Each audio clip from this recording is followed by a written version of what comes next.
So I'd like to talk about an episode of Babylon 5 called Mind War.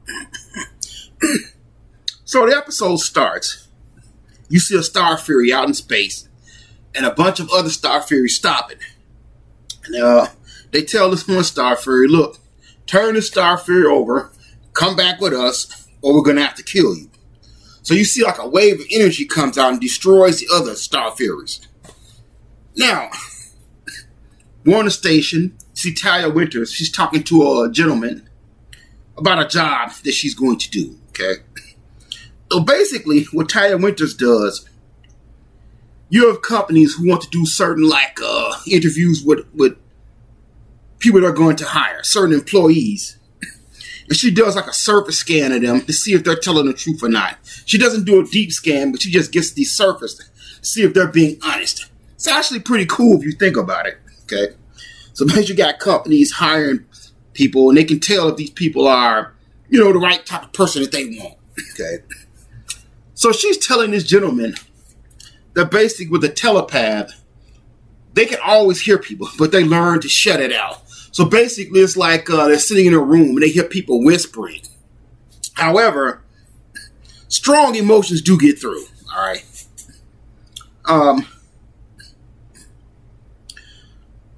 They're on the elevator with Mr. Garibaldi, and I guess he's thinking about what he wants to do to Talia Winters, which we know is a lot of naughty stuff. She hits him in the stomach. But anyways, on to the meeting. The meeting is with Catherine Sakai, who is Commander Sinclair's girlfriend. Okay, she goes and she surveys different planets and does all that type of stuff.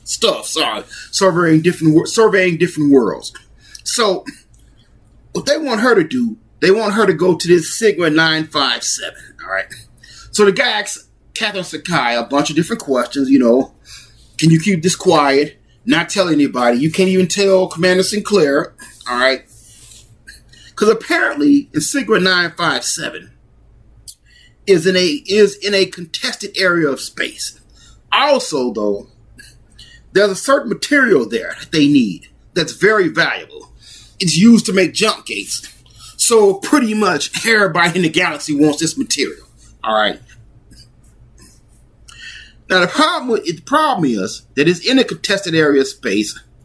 So they talk to Ambassador G'Kar. Now, to the best of my knowledge, they never actually say who the other person who is fighting over this area of space. I kind of got the feeling that it might be the Centauri, but I don't think they ever say it, at least not in this episode. So Ambassador G'Kar says, no, I'm not giving you permission. Catherine Sakai goes on to say, well, I have contacts in the non-government. I'll go over your head. And he says, okay, well, too bad. You're going to go out there and get murked. It's all kind of weird stuff going out there. You're going to go ahead and die. That's your business. Oh, well, guess Commander Sinclair going to miss you. This is only the side story, though, okay? The main story is basically a gentleman named Jason Ironheart. Now, Jason Ironheart was actually the one in that stolen Star Fury who destroyed the other Star Furies. Okay. So he comes aboard the station, rents a room. Now, there are two individuals who are coming after Jason Ironheart, and they are Cyclops. So you got this little cool scene where they come on the station and they're talking to different people. And people are looking all scared and stuff at them. Okay? Because everybody's scared of the Cyclops. So they go meet Commander Sinclair and he's talking to them, but they're not talking. They're communicating telepathically. He says, get the heck out my head. Okay? He says, aren't there rules against these type of things? And they say, yeah, there are rules and there are rules. Okay? Since we have to keep control of all these telepaths, we're allowed to bend the rules. All right. So they give them the whole lowdown of what's going on, but only part of it. Okay? They tell them that Jason Ironheart is a rogue telepath. Okay? He was an instructor. All instructors are P10. Okay? All Cyclops are P12. And, they have rankings from P1 all the way up to P12. And the powerful telepaths are P5 and up. Those are considered the powerful telepaths. All right. So they tell Commander Sinclair, hey, you gotta get all your staff together. We gotta go look for this dude. And he says, look, fools, I'm not turning this station upside down because of one telepath. I don't care if he's a friggin' P-10. Then they go on to tell him, look, he's got all this information in his data and he can compromise people out in the field, get all these people killed, so you have to work with us. All right. They don't tell him that Jason Ironheart is in fact an experimental telepath. All right. He is a guy who's being given all type of injections to make him like a super telepath. They don't tell Commander Sinclair any of that. Now, they do go and they take Talia Winters and they scan her brain. And it's very painful, very invasive. And they tell Commander Sinclair she doesn't have the right to refuse him since she's a telepath working for them, I guess. She's a resident telepath working for the Psi Corps. She don't have the ability to say, no, I don't want to do this. You get some interesting hints here of what things are going to happen in the future episodes. You see that Ivanova can't stand him. Okay, she even mentioned the fact that the Psi Corps is basically the Psychops out of control. Who's controlling them? Who watches the Watchmen? Okay, and you see that Mr. Bester, played by Walter Coyne, already has this crappy relationship with Mr. Garibaldi. They have a like very dislike. As soon as they meet, they can't stand each other. Okay. Now, as things would happen to go, they tell Ty Winters to not interact with Mr. Ironheart. They don't want anybody interacting with him. All they want them to do is to find him, and they're going to go and they're going to send this code telepathically that's going to shut him down. Now, Jason Ironheart goes and he contacts Talia Winters. And he tells her the whole truth. He said, listen, I'm a super telepath, all right? They're giving me all this injections and stuff. They're breeding a super telepath. They want telepaths who can assassinate people, okay? They want to breed telekinetics. Most human beings are not telepaths. And even out of the ones who are telepaths, only a small amount have telekinetic abilities. And a big chunk of those, 50 to 60% of those, I think he said 50%, are mentally unstable. They're mentally ill. So they want to breed stable telekinetics. Okay? They want to have these beings who can assassinate people with the power of their mind. They can just break blood vessels in people's bodies and just do all type of horrible things. All right? They want to breed super telekinetics, stable telekinetics, super telepaths, and he believes that they have found the ability. They succeeded at him. So he killed one of the main researcher and came to Babylon 5. And he did that because he loves Talia Winters. And, you know, he used to bang, and he wants to say goodbye to her. So she arranges a meeting with Commander Sinclair between him and Jason Ironheart. And she takes Commander Sinclair to meet Jason Ironheart. Now, see, at this point, Jason Ironheart's powers are going crazy. All right. He's created like an energy shield around himself that nobody can get through to him. But she takes him to Commander Sinclair to see Jason Ironheart, and he explains everything. And she tells Sinclair that, yeah, they used to be together, and he loved her, and he wants to say goodbye, and all that good stuff. And Ironheart tells him, look, man, if you let Psi Corps get me, they're going to use me. They're going to make more of me. And these dudes are out of control. I thought these dudes was in control. I thought the government had control over them. But these dudes are evil, okay? Yes, I volunteered for the program, but I thought, you know, we were the good guys, and Psi Corps is evil, and nobody's controlling them. You got to get me out of here because I'm about to ascend or do whatever I'm going to do. So they try to sneak them past these Psychops. They said they're running some type of drill, and they clear out an area. Mr. Bester he feel like something's funny. He's like, nah, man, something ain't right here. So they go find the commander with Jason Ironheart. They're trying to put this signal in his brain telepathically. He kills one of the Cyclops. There's a lady here, I'm not going to lie to you. I actually kind of liked her, but she died so fast that I don't honestly remember her name, okay? Yeah, honestly, I never remembered what her name was in the episode. Maybe I should figure that out. She gets killed by Ironheart, and Commander Sinclair punches Mr. Bester in the face, knocks him out. They get Ironheart off the space station. He goes out into space, and he explodes to this big ball of magical energy. Yeah, it's just weird. He explodes into this big ball of magical energy. I don't know what it was supposed to be. Then you got Mr. Bester sitting there telling the commander, hey, I don't even know what to say. I don't know what to do. Nobody's going to believe me. This is crazy. And Commander Sinclair says, look, yeah, nobody's going to believe you. And here's the thing. You put the station at risk. By lying to me, this guy literally exploded out in space. He could have blown up this whole friggin' station. Okay? You saw what happened out there. You put everybody in this entire station at risk. Okay? So here's what we're going to do. You're going to say that it was your fault. The other Cyclops that got killed, it was entirely her fault. You're going to leave Talia Winters out of it. And, we're going to let bygones be bygones. We're not going to talk about me giving you that dragon punch to the face. Okay? Nobody's at fault. We're going to blame the Cyclops that get the female Cyclops that was working with you who got killed. It's all her fault. So he says, okay, fine. He leaves. Mr. Bester leaves and goes away and do whatever he goes to do. Okay? At the end of the episode, Ironheart says, Talia, I'm giving you a gift, the only gift I have to give. And he shoots an energy beam in her brain and she falls out. This episode, man.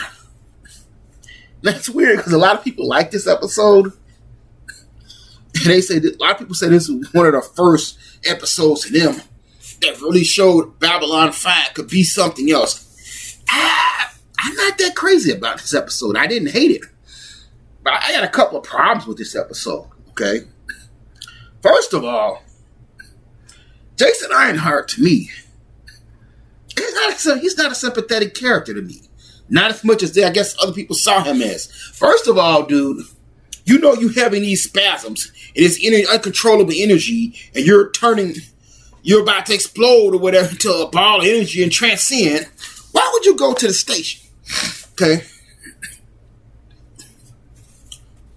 Because Commander Sinclair says, hey, he tells Bester, you put this station at risk by not telling us this fool was going to turn into a ball of energy and explode out in space. So we have to throw this fool out in space so he could turn into this right here. Okay? But here's the thing. Mr. Bester did not make him go to Babylon 5. He did that on his own. He did that on his own because I had to go see my booty buddy, okay? I had to go see this chick I was knocking boots with, Talia Winters. I had to go see her one more time because it was so good when we was knocking boots, okay? So I had to go see her, and I had to go put everybody at this station at risk and risk killing everybody, okay? Also, Mr. Bester says, hey, no one will believe me. What do you mean nobody will believe you? You got all this station has all this recording equipment, okay? You got all type of sensors and all type of recording equipment there. They got little repair bots that fly around the station that record things, okay? This dude going out into space and turning into this ball of energy, they had to be recorded like 1,000 times over, okay? So he says, nobody would believe it. Dude, huh? How nobody would believe this with this station with all this equipment and sense equipment, recording equipment, and equipment that would have sensed all that, okay? Also, Babylon 5 has ships going in and out all the time through the jump gates. Ships going in and out bringing cargo. You're telling me not one alien ship was around the station at the time, and I also recorded that. I assume that the space station has windows and stuff. No one on the station recorded this or saw this. Come on, man. I mean, even if you didn't get that last part where he turns into an energy being and explodes inside the station, they say at least once or twice that he created some type of energy shield where nobody could get to him, and people was getting injured and hurt. So you're telling me that no camera equipment inside the station recorded that? Come on, man. On top of that, you got all these witnesses. You had witnesses who went to this energy shield and got hurt. So what do you mean no one would ever believe me? Then on top of that, dude, you're a telepath. Okay? You're telling me that with your telepathic abilities, you can't transmit your memories to other people and they can't see what you saw? At the very least, they would think, hey, you dude might be crazy, but at least he believes it. That don't make any sense to me. Because I've seen before in Babylon 5 where telepaths can link up with people, they can see their memories and stuff. So he'd be able to share his memories. So that part of the story didn't make any sense to me. And like I said, Ironheart, you went there knowing your body was having all these spasms and all these energies coming out of you. And he knew that he had put the station in danger because he told the commander, hey, you got to get me up out of here. I can't contain it anymore. And the Cyclops get me, they try to shut me down. I'll lose control of this energy. Well, dude, you knew you put the station in danger because you had to go see your ex-girlfriend. That don't make me sympathetic to him, okay? And, he blames, Commander Sinclair blames the Cyclops. No, the Cyclops did not make Ironheart go to the station, all right? Then on top of that, he says, yeah, when I was doing this program, he was giving me all this injections and stuff, I thought the Psycorp was under control of the government. What government you talking about, man? Government suck. You thought the government was a good guys? Come on. Look, the government in Babylon 5 is crooked and corrupt. It's more like our modern day government. Very much like our modern day government if they had like advanced technology. It's not like the government in the Federation, okay? The government in Babylon 5 is very crooked. So why would you assume that they'd be any better than Psycor, okay? I mean, throughout history, look at what the government has done. You know what I'm saying? So that didn't make any sense to me. Another thing I thought was goofy. He says, unfortunately, I had to kill the head researcher because he had given me all these injections and stuff. And, if Psycor gets me, they'll figure it out, and they're going to make more of me. Okay, you're telling me this head researcher didn't take detailed notes of what he was injecting you with? Dude, I'm not a scientist, okay? But I find that funny, okay? This is kind of like that thing with Captain America, where the super soldier serum, there's one scientist somehow who knows super soldier serum, and that scientist didn't take no notes. He didn't take detailed notes of what he did to make Captain America. I mean, you gotta be the crappiest scientist ever, dude, not to take detailed notes and document everything. I mean, Psycor had one head researcher who was giving him all his injections. He didn't document that. He didn't make no notes. He didn't make no verbal notes. He didn't have no staff when he was telling his staff what he was doing. There's no written documents, no recorded documents. Dude, come on, man. That's horrible. That's some horrible writing there, in my opinion. Okay. And not even that. Are you seriously telling me that Psycorp didn't know, okay, we've been injecting all these different dudes with these different type of things. Just about a process of elimination of just randomly trying, okay, we've been injecting dudes with these 50 things. Okay, screw it. We're just going to sit up here and keep injecting everybody with these 50 things. We're going to hit that combination eventually. So that didn't make any sense to me. Also, what I think would have been more interesting to me if they had made Jason Ironheart, just make him a total bad guy. Make him get these powers and make these powers totally warp him. If you're a fan of Star Trek, I think there was an episode, I think it was called Charlie X or something, the original Star Trek show, where there's this young boy and he gets saved by aliens and they give him powers. He's going around, I think, killing people, abusing people, just mutilating people. And the aliens come back and say, hey, we see human beings ain't ready for this power. You gotta come with us, Charlie. You can't stay with regular human beings. We sorry. Okay. What I would have did with Jason Ironheart is I would have let him get his full powers and just become a maniac to the point where he think he a godlike being. He's killing people in the station. He's abusing them. He's going around killing people. He's making people burst into flame. He's like, I'm your God now. Okay. Y'all gonna worship me. Okay. He would have been so crazy and so abusive and so out of control that at the end, the Psych Corps would have been like, hey, you know what? We can't create no more dudes like this. Even though we know how to make more, this dude is uncontrollable. He killed 50 people, 60 people. You know, that's what I would have done. I would have had him just killing people left and right and just being obsessed with his power. Maybe at the end, he loves Talia. Maybe she brings him back to his senses where he says, I gotta go and destroy myself. Send me out in space. I'm gonna blow myself up. Something like that. That's what I would have did. To me, it would have been more interesting. Because, I don't know. This episode really, to me, it was a boring episode. Nothing really happened. Okay? All in all, it was not a horrible episode. It was good in the sense, I guess, that they gave you a lot of information about the Psych Corps.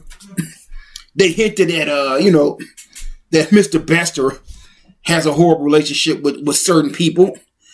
Ivanova, Mr. Garibaldi, okay?